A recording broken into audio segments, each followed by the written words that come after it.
Bienvenue, Monseigneur, Monsieur le maire, mon cher Yann, Madame la directrice régionale des affaires culturelles, Monsieur le préfet. Grand bonheur et grand honneur aussi d'accueillir dans cette belle maison le colloque pour le 7e centenaire de la dédicace d'une autre très belle maison.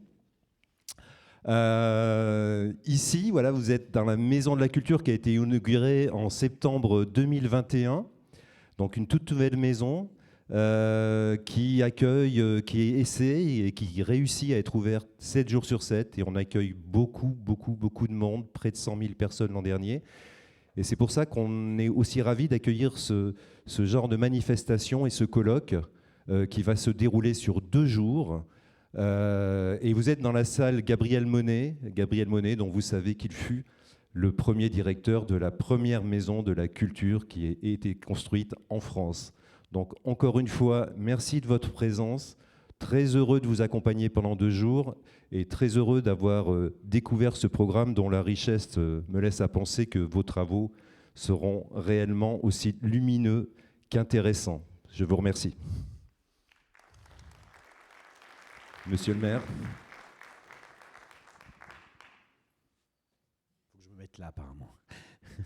Monsieur le préfet, Madame la directrice régionale des affaires culturelles, Monseigneur, Monsieur le directeur de la Maison de la Culture, Mesdames et Messieurs en vos grades et qualités, Mesdames et Messieurs. Juste quelques petits mots parce que j'ai vraiment tenu à être présent à ce début de colloque pour vous accueillir, vous remercier de venir jusqu'à Bourges pour, je ne le pense pas découvrir, mais pour parler, étudier, visiter, contempler ce que j'appelle notre joyau. Vous me le permettrez, Monseigneur, la cathédrale de Bourges appartient à tous les Berruyers. Et c'est notre symbole, c'est notre joyau. Et c'est le message que je vais vous faire passer, c'est au-delà de ce que vous allez étudier, cette cathédrale est vraiment le symbole de Bourges. Et tous les Berruyers sont amoureux de cette cathédrale. On l'a vu, Monseigneur, quand vous avez organisé les 700 ans de la dédicace il y a quelques semaines. On a eu 2 jours de fête. Et c'était une fête populaire. C'était une fête partagée par toutes et à tous. Et la mairie est à quelques mètres de la cathédrale. Et j'ai le bonheur d'avoir les salons d'honneur de la ville de Bourges qui donnent sur la cathédrale. Et dans les salons d'honneur, on reçoit des délégations quasiment toutes les semaines. Et c'est toujours un immense plaisir de regarder, de contempler cette cathédrale.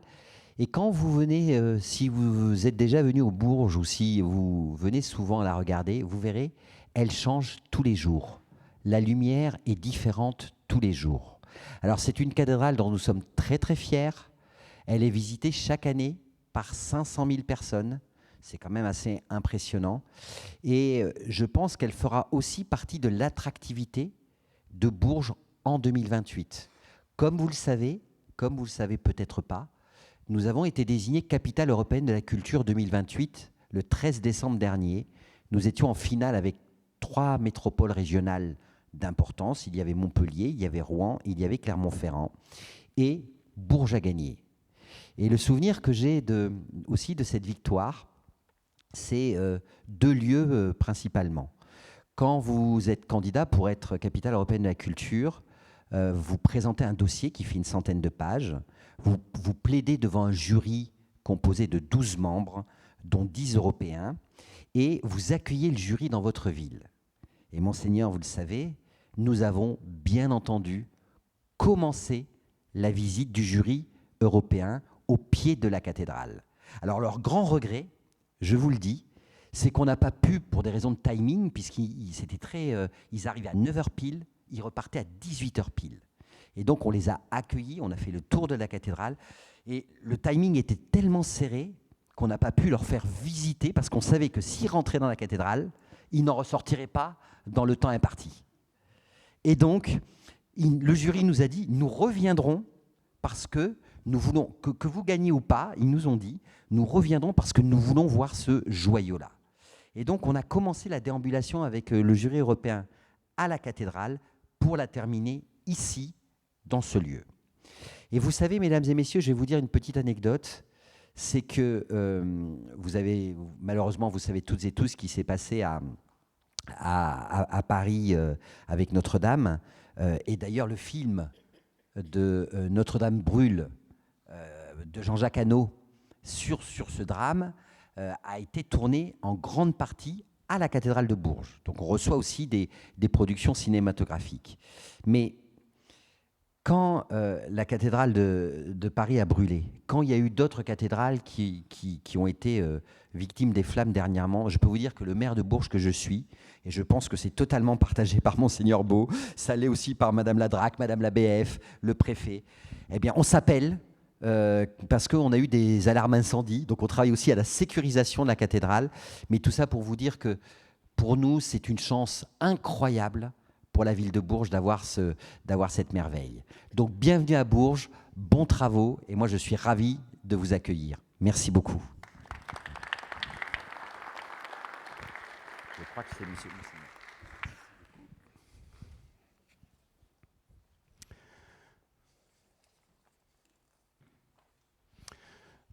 Monsieur le préfet, monsieur le maire, madame la directrice, monsieur le directeur de la maison de la culture,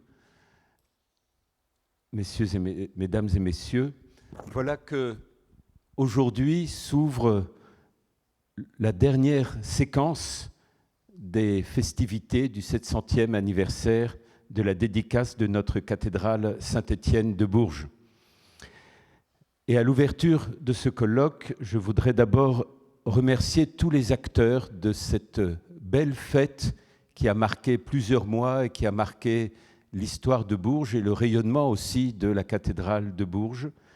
D'abord, évidemment, le recteur de notre cathédrale, le père Stéphane Kessard, qui a managé, présidé avec son équipe toute l'association du 700e anniversaire de cette dédicace, ainsi que l'association des amis de la cathédrale présidée par M. Brossard et la direction régionale des affaires culturelles du Centre Val-de-Loire, en la personne de Madame Diacon, qui est avec nous, et de toutes ses collaboratrices, parce qu'elles ont toujours l'œil vigilant et aimant sur notre cathédrale. Et c'est un beau regard sur notre cathédrale, un regard qui protège ce beau joyau.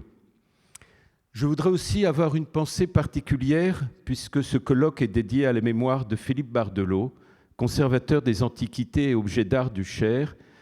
Une grande pensée pour lui, parce que nous lui devons beaucoup. Nous lui devons beaucoup, aussi bien à la direction régionale des affaires culturelles que aussi pour l'Église et pour beaucoup d'autres endroits dont il a su faire les inventaires. C'était une des très belles mémoires de notre diocèse ou de notre département. Et j'ai une pensée aussi particulière pour son épouse, qui est là au milieu de nous, Béatrice, ainsi que pour le frère de Philippe, qui est avec nous aussi dans cette salle, parce que je sais qu'il aurait été très partie prenante de ce colloque et que nous ne pouvons pas ne pas avoir cette pensée pour lui aujourd'hui. Alors que nous allons réfléchir à ce que dit la liturgie de la dédicace de notre cathédrale, d'une cathédrale, je voudrais souligner aussi les sommes importantes, plusieurs millions, assumées par l'État pour assurer la conservation, la restauration et la protection de cette cathédrale. Que l'État soit remercié en la personne de Monsieur le Préfet, Monsieur Maurice Barat, qui est avec nous, parce que nous savons combien l'État prend soin et dépense des sommes importantes pour toutes nos cathédrales en France, et ça fait partie de la protection du patrimoine, mais c'est aussi un effort important qu'il faut souligner, particulièrement en ces périodes où, j'allais dire, la richesse est moins grande qu'à d'autres périodes. Je voudrais aussi remercier Madame Riche-Brac, qui est parmi nous et qui est architecte des bâtiments de France, voilà, et qui assure aussi d'un œil vigilant les chantiers dont on entendra parler un petit peu, je crois, demain. Il y a plusieurs portiques pour entrer dans cette cathédrale. Et je ne parle pas évidemment des 5 qu'il nous faut rentrer dans la cathédrale. Certains y entrent par l'architecture, d'autres par les vitraux, d'autres par la liturgie. Mais surtout, cette cathédrale, elle a un chant de louange qui associe tous les langages dans celui qui veut dire la gloire de Dieu. Et cette gloire de Dieu, elle se dit en reprenant ce qui a été dit, parce que je me suis dit, quelle meilleure louange pouvons-nous faire à cette cathédrale que de reprendre quelques éléments de la littérature sur la cathédrale et quelques éléments de ce qui a pu être dit et souligné pour le 800e de la cathédrale, 800e anniversaire. Parce que le paradoxe, c'est que nous fêtons le 700e anniversaire de la dédicace, mais qu'en 1995, nous avons fêté le 800e de la cathédrale. Alors, vous voyez que chez nous, la chronologie du temps est quelque chose de très souple. Alors, permettez-moi de commencer par citer Roland Cluny en 1954 sur la cathédrale de Bourges. 3 fois, j'ai demandé à la cathédrale de Bourges « Qui es-tu » Je lui ai d'abord posé ma question, comme je débouchais un soir sur son parvis. Sa masse m'écrasait. Elle m'a répondu « Je suis force ». Puis, devant ces 5 porches de l'Occident, je l'ai interrogé encore. « Qui es-tu » ? « Mon nom est Vie, dit-elle. Lorsqu'enfin je me suis avancé sous le berceau quintuple de ses voûtes, où chantait l'arc-en-ciel de ses vitraux divins, je répétais, le cœur étreint par sa magnificence, « Qui es-tu » La cathédrale souriant de toute sa grâce soupira, « Beauté, m'appelle-t-on » Alors je m'exclamais, « Mais pourquoi à ce point es-tu puissante, vivante et belle » Sa réponse fut, « Le peuple de Bourges me fit. »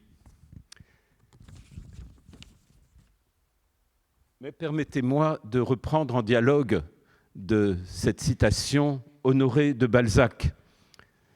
Évidemment, cette première citation, c'est parce que le peuple de Bourges me fit. Mais Honoré de Balzac, à une autre époque, là encore, j'ai une navigation dans le temps qui fait partie de mon sens de la chronologie un peu défaillante. Honoré de Balzac a pu dire que tout Paris ne valait pas Saint-Étienne de Bourges. Fasciné, il ne fait pas dans la nuance. Dans Béatrix, il note qu'il est des monuments dont l'influence est visible sur les personnes qui vivent alentour. Il est difficile d'être irreligieux à l'ombre d'une cathédrale comme celle de Bourges. Quand partout l'âme est rappelée à sa destinée par des images, il est moins facile d'y faillir. La cathédrale a fait Bourges. Le peuple de Bourges a fait la cathédrale a fait Bourges.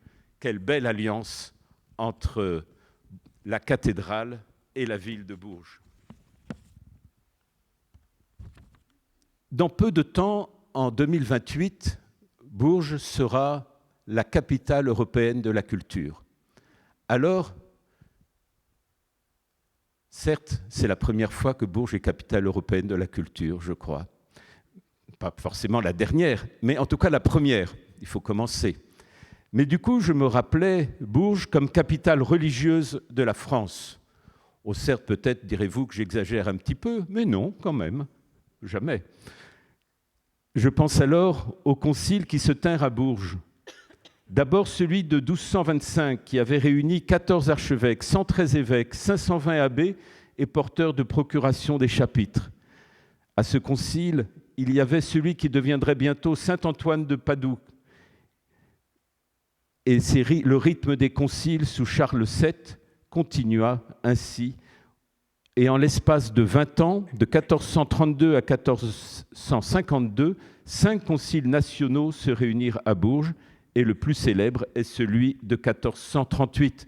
C'est vous dire que Bourges, capitale religieuse de France au XIIIe et XVe siècle, continue sa renommée comme capitale européenne de la culture.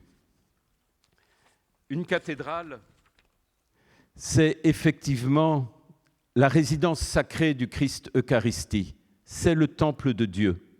Ce fut aussi pendant seulement 11 ans, mais une petite durée peut être une grande éternité, Ce fut aussi le reliquaire de la Sainte Couronne d'Épines du 8 mars 1434 jusqu'à 1445. Alors, je sais que la couronne d'épines ne reviendra pas à Bourges, malgré tout. Paris est un peu protecteur de sa couronne, et je sais que je ne réussirai pas à attirer la couronne jusqu'ici. Mais c'est quand même, dans ce rayonnement de Bourges, se rappeler que nous avons été protecteurs de la couronne d'épines pendant quelques années, à un moment où la cathédrale de Paris traversait des heures difficiles.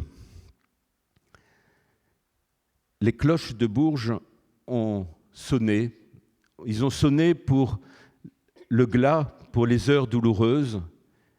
Les cloches ont sonné à la volée pour les jours de joie. Le Te Deum a retenti pour les heures de gloire. Et pour terminer simplement, je voudrais reprendre une citation d'André Foulon de Vaux, du début du XXe siècle, parce que je crois que c'est aussi, alors qu'il l'écrivait un soir d'hiver de 1908 dans notre cathédrale de Bourges. À ce moment-là, André Foulon de Vaux se laisse aller à une contemplation romantique sur cette cathédrale. Cette sérénité dans la grandeur qui semble, on ne sait quel défi au temps, à travers les vitraux, un pâle soleil d'hiver filtre doucement, allume sur les piliers des zébrures orangées. Au fond du cœur, l'autel noyé d'ombre est comme nimbé de mystère. Je pense aux couples qui ont été bénis au pied de cet autel, à tout ce que cette nef a contenu de joie, de bonheur et d'espérance. Et je pense aux cercueils qui ont passé par là et à tout ce qu'ils amenèrent en cette église de tristesse et de douleur. Je vois là-bas une femme, les deux mains sur les yeux, elle prie et elle pleure. Et ce que j'aime encore dans cette cathédrale, c'est qu'elle m'apparaît comme l'oasis du repos, le lieu d'élection où vient se concentrer tout le rêve de la cité. Elle est l'intelligence de la ville et plus encore sa sensibilité. Bon colloque à vous tous.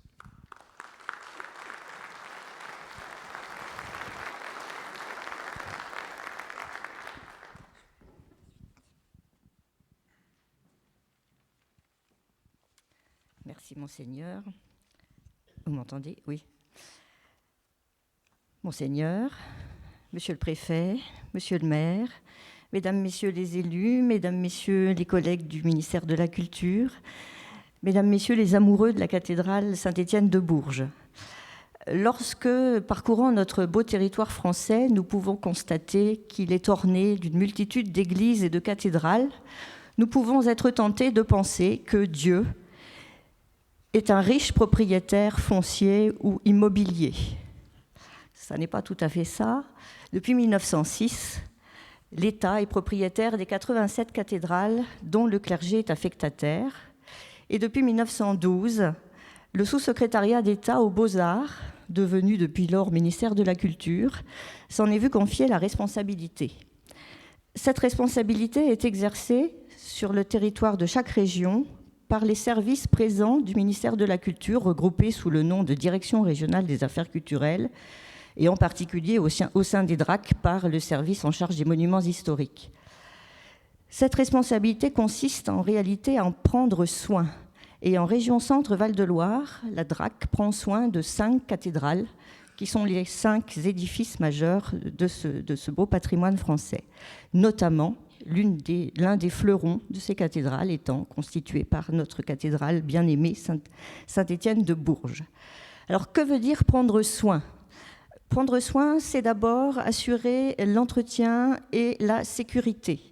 C'est le rôle, comme l'a déjà rappelé Monseigneur, de l'architecte des bâtiments de France, qui, en sa qualité, Madame Richbrac, ici présente, qui, en sa qualité de conservateur du monument, assure la maîtrise d'œuvre des travaux d'entretien et, en sa qualité de responsable unique de sécurité, s'assure que les conditions de sécurité, en particulier les conditions de sécurité incendie, sont bien remplies.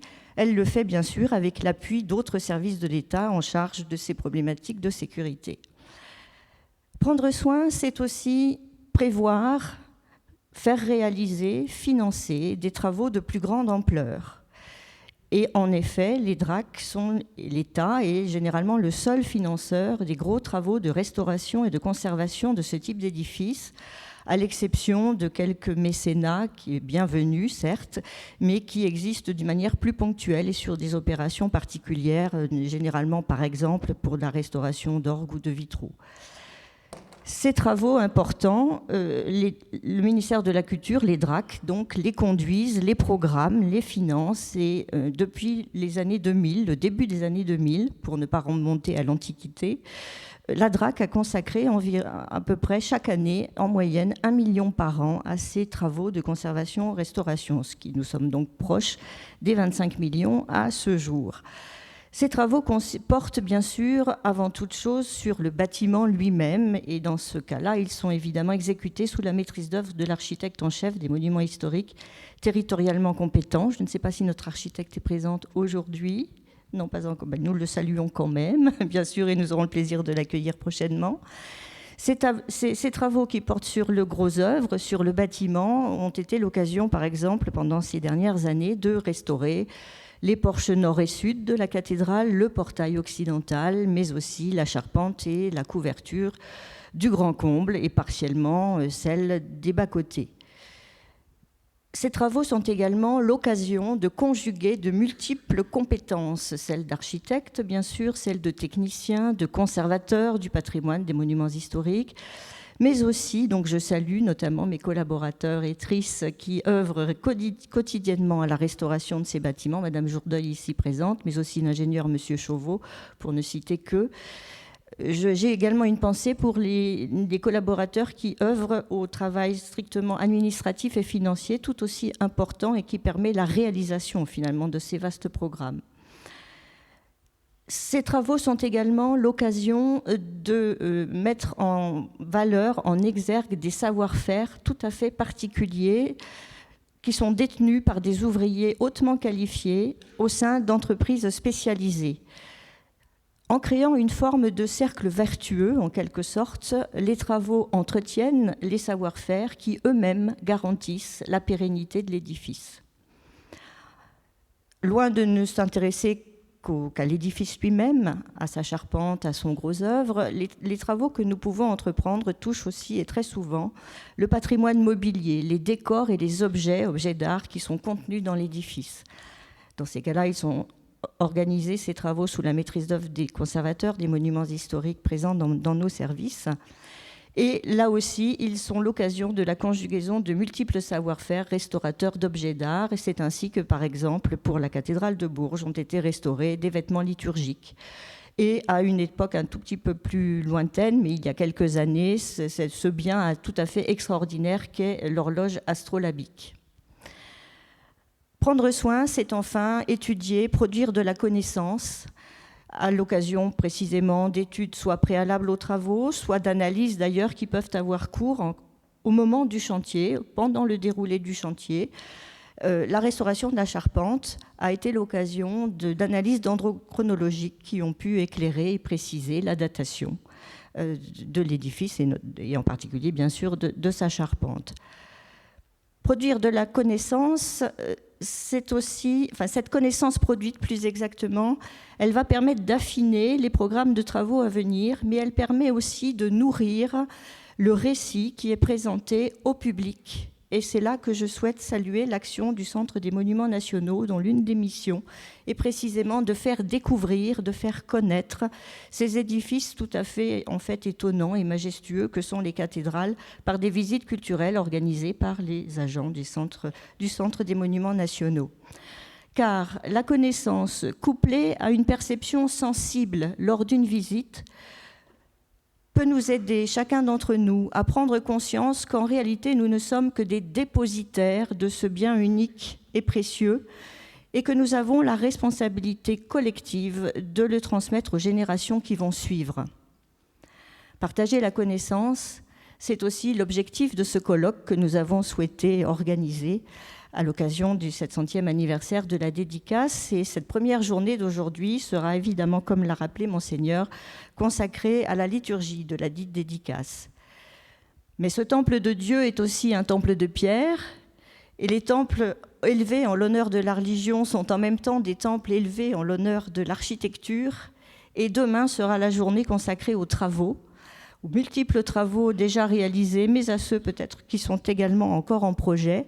Et vous verrez que les communications qui vous seront présentées se sont enrichies des données et des apports scientifiques issus des travaux menés sur le chantier de Notre-Dame de Paris. On a déjà souligné les parentés qui peuvent exister entre ces deux filles de l'Église. Remerciements soient accordés à tous ceux qui, depuis 700 ans, ont œuvré à l'édification et à la conservation de cet édifice tout à fait prestigieux. Remerciements également, je m'associe aux propos de Monseigneur, particulier à Philippe Bardeleau, à qui nous avions décidé de dédier ce colloque, à la mémoire duquel nous avons dédié ce colloque. Par son travail acharné et pendant un quart de siècle, il a permis une plus grande connaissance et une meilleure conservation des objets d'art et du patrimoine mobilier présents sur le département du Cher, mais aussi et surtout des objets d'art et patrimoine mobilier de la cathédrale. La cathédrale Saint-Étienne lui doit beaucoup, le ministère de la Culture également. Un grand merci à lui. Je vous souhaite à tous de très bonnes journées d'échange et de partage, à l'issue desquelles, je l'espère, votre prochaine visite de la cathédrale sera l'occasion d'un émerveillement renouvelé.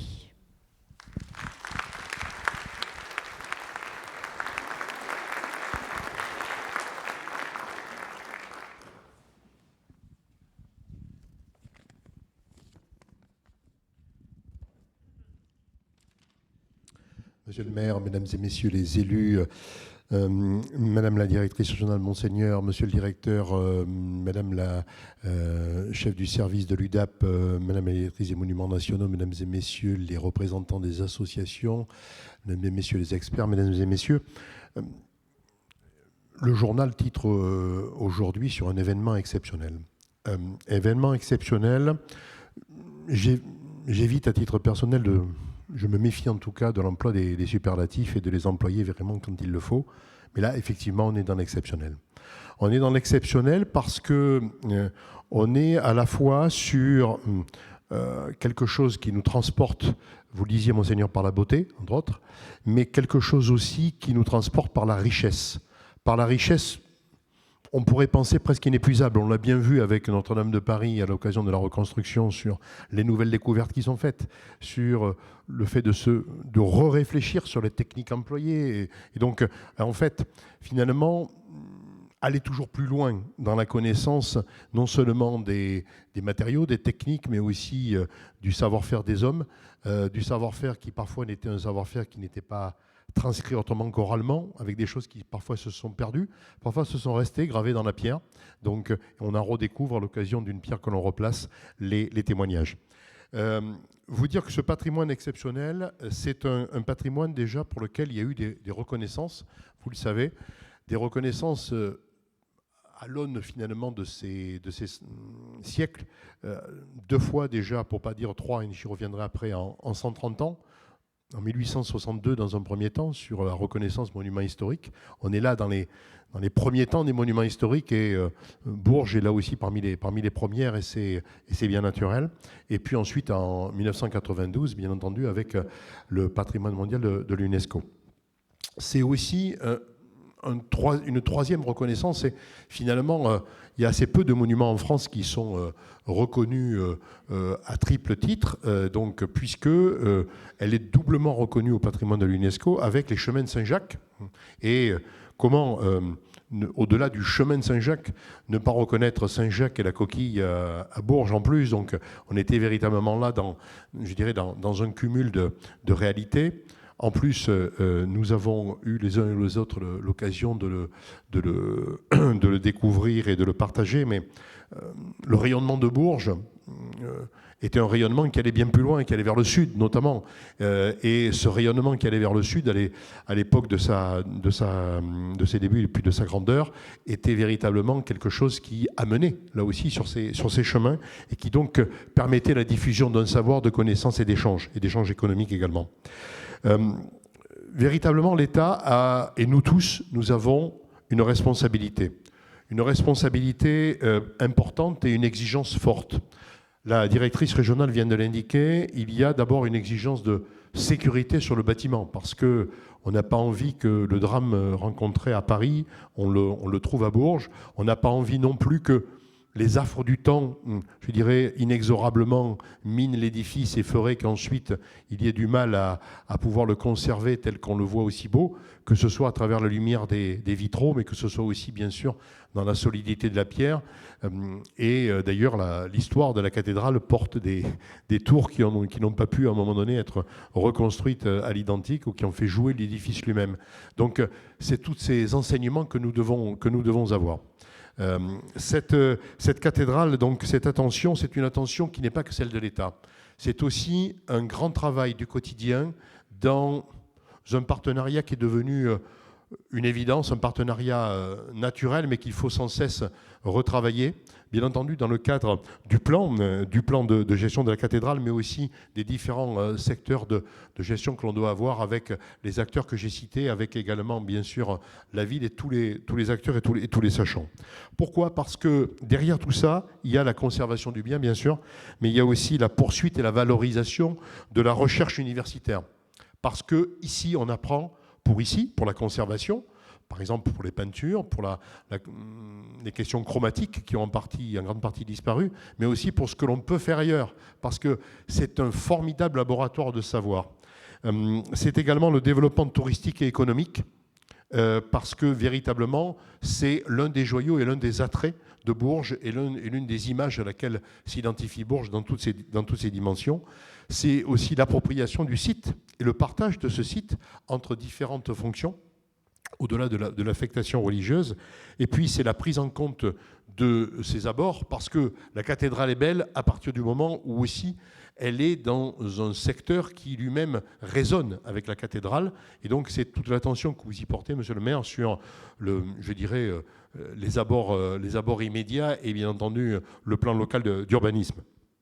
Alors, ce plan de gestion, on y travaille, il va à nouveau être actualisé, parce que nous nous préparons tous aussi, après la dédicace des 700 ans, à une très belle fête à laquelle va participer la cathédrale, qui sera en 2028.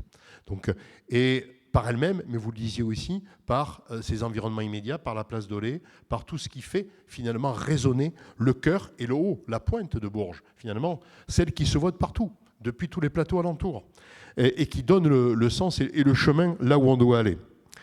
Je voudrais enfin dire que véritablement, donc, ces travaux-là, si on les fait aujourd'hui ici, pour moi, c'est au-delà du magnifique écrin et du lieu qui permet la tenue de colloques, de congrès, c'est pour moi une résonance, et je pense que pour tous ceux qui l'ont fait, ça a été une évidence, parce que véritablement ici, je pense qu'il y a une sorte avec la Maison de la Culture, de double proximité, de filiation finalement, parce que c'est la pierre qui résonne à l'extérieur avec cet autre vaisseau de pierre qui est vaste, qui est aussi là aussi fait pour accueillir de grands publics, fait aussi pour avoir de l'écoute de l'auditoire, mais c'est aussi bien entendu les instants d'écoute au sens du recueillement, dans tous les sens du terme, sur l'écoute des personnes par exemple qui vont vous donner bien entendu vous faire partager leurs enseignements. C'est l'humanité aussi qu'il y a dans ce lieu, l'humanité sur le partage, sur tous les publics qui y viennent.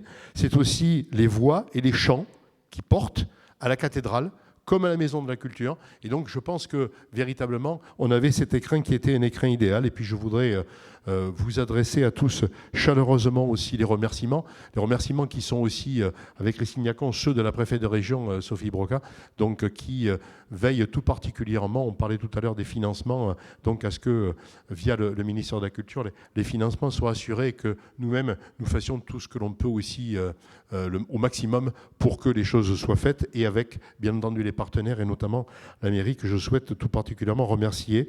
Et puis donc, encore une fois, merci à tous ceux qui ont eu cette formidable idée de faire vivre le temps long Et le temps, même pas inversé, mais le temps prolongé de cette double journée, à laquelle malheureusement, à titre personnel, je ne pourrais pas assister autant que je l'aurais souhaité. Mais je dirais, c'est tant de fois que l'on a envie de s'asseoir pour regarder un vitrail, et on y passerait la matinée quand le soleil se lève sur l'est de la cathédrale, qu'il raconte de fabuleuses choses et des histoires, et on a envie... C'est plus qu'une bande dessinée, hein, c'est vraiment quelque chose dans lequel on a envie de se replonger pour en déceler tous les détails.